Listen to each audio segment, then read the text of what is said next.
I never thought buying a used laptop from my friend would turn into the most terrifying experience of my life. But here I am, 3 weeks later, still checking my locks twice before bed. My name is Kieran, and I live in a small apartment in Phoenix, Arizona. Nothing exciting ever happens here. The most drama we get is when Mrs. Rodriguez next door plays her mariachi music too loud on weekends. I work at a call center downtown, which is about as boring as it sounds. The pay isn't great, so when my old laptop finally died on me, I couldn't afford anything fancy. That's when my friend Tobias hit me up. We went to college together, and he's always been kind of strange. Not in a bad way, just quiet and awkward. He keeps to himself mostly. Anyway, he texted me saying he was selling his gaming laptop cheap because he needed money fast. $500 for something that probably cost him $2,000 new. I jumped on it immediately. We met at a Starbucks on Central Avenue. Tobias looked different than usual. Tired, maybe. His hair was greasy like he hadn't showered in days, and he kept looking over his shoulder while we talked. I asked if everything was okay, but he just shrugged and said he was moving out of state for a new job. He seemed eager to get rid of the laptop, which should have been my first warning sign. The laptop was in perfect condition. A black gaming rig with RGB lighting and everything. Way too nice for what I paid. Tobias handed over the charger and mumbled something about already wiping it clean. I thanked him, paid cash, and that was that. He practically ran out of the coffee shop before I could even test it properly.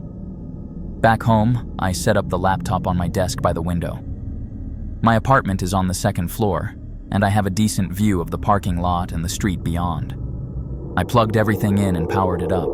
The thing booted faster than any computer I'd ever owned. Tobias wasn't kidding about it being high-end. Everything seemed normal at first. Windows was freshly installed, no personal files anywhere. I spent the evening downloading my usual programs and getting everything set up how I liked it. The laptop ran like a dream. I even played a few games that my old computer could never handle. For the next few days, everything was fine. I used it for work, watched Netflix, the usual stuff. But then I started noticing some weird things. Nothing major, just small stuff that bugged me. Like sometimes I'd close the laptop and swear I heard the fan still running for a few seconds, or I'd wake up and find it slightly warm, even though it had been shut down all night. My cat Oscar would also act strange around it. He's normally curious about new things, but he wouldn't go near the desk when the laptop was there. He'd sit in the doorway of my bedroom and just stare at it with his tail all puffed up. Cats are weird anyway, so I didn't think much of it. The really strange stuff started about a week later. I was doing some file cleanup trying to free up space when I decided to dig deeper into the system folders. You know how Windows has all those hidden directories that most people never see? I was poking around in there when I found something odd. Deep in the system files, buried under like 6 different folder levels, was a directory called Archive TB. The initials matched Tobias, so I figured he missed some stuff when wiping the drive. I almost deleted it without looking, but curiosity got the better of me. The folder contained dozens of video files. At first glance, they looked like regular MP4s, but the file names were weird. Just dates and numbers, no descriptions or anything helpful. I clicked on one randomly. What I saw made my skin crawl. It was footage of someone sleeping, a woman, probably in her 20s, lying in bed with her face turned toward the camera. The video quality was grainy, like it was shot through a phone camera in low light. But the angle was wrong. Too high up, like the camera was positioned near the ceiling or maybe outside a window. I closed that file immediately. My hands were actually shaking. I told myself maybe it was his girlfriend or something, even though that was still pretty fucked up. But I couldn't stop myself from opening another one. This time, it was a different person. A middle-aged man, also asleep. But this video was clearly shot from outside. I could see the reflection of glass in the bottom corner of the frame. Someone had been standing outside this guy's window, recording him sleep. File after file, it was the same thing. Different people, different bedrooms, but always the same setup. Someone filming people while they slept, sometimes from inside the room, sometimes from outside windows. The timestamps showed these were recorded over several months, some as recent as a few weeks ago. I felt sick.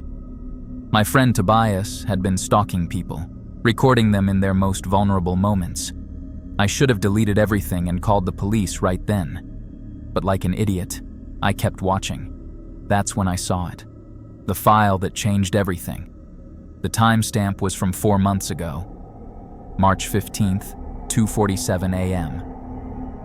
I opened it, expecting another stranger, but the room looked familiar. Same beige walls as my bedroom. Same cheap dresser from IKEA. Same view of the parking lot through the window. It was my room. Someone had filmed me sleeping in my own bed 4 months ago. But that was impossible. I'd only known Tobias for like 2 years, and we'd never been close enough for him to visit my apartment. Hell, I don't think I'd even told him my address. The video was clearly shot from inside my room, not through the window. Someone had been standing right next to my bed while I slept. I watched the whole thing in horrified silence. The camera stayed focused on me for almost 10 minutes, occasionally panning around the room like the person was familiarizing themselves with the layout. At one point, the camera moved closer to my dresser, showing my collection of vintage vinyl records that I'd bought just 2 months before this video was taken. Wait, that couldn't be right. I checked the timestamp again, March 15th. But I'd bought those records in January, which meant I looked closer at the video. In the corner of the frame, I could see my desk with my old laptop sitting on it. The same laptop that had died just 2 weeks ago. This video wasn't from March. It was recent. Very recent. I started going through all the files more carefully, checking timestamps and locations. Some of the bedrooms I recognized from around my neighborhood. Mrs. Rodriguez's room from next door, the college kid who lives downstairs. All filmed within the past few months, and scattered throughout were more videos of my room, dozens of them.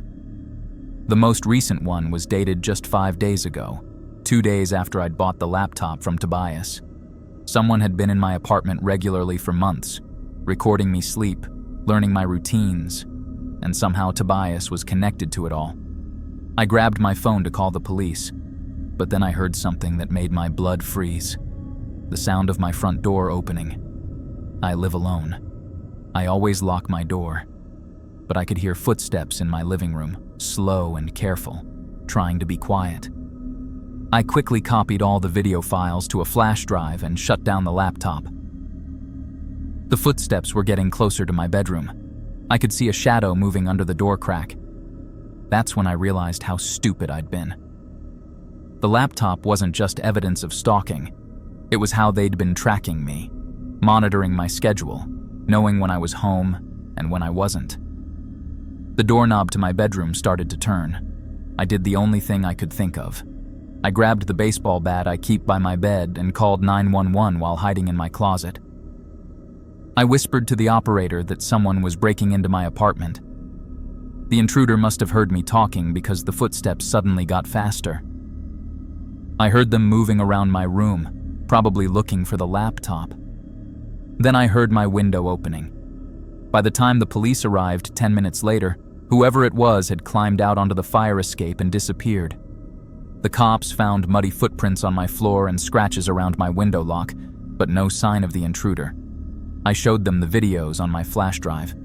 They took it as evidence and opened an investigation, but they warned me it might be hard to prove who was behind it. The laptop had been wiped clean of any identifying information.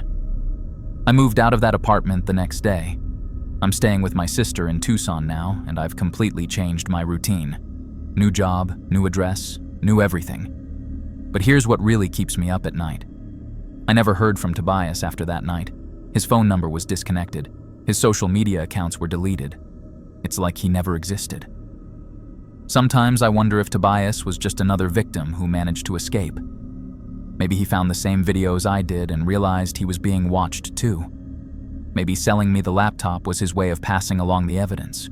Or maybe he was working with whoever was doing this, And selling me the laptop was part of some bigger plan I still don't understand.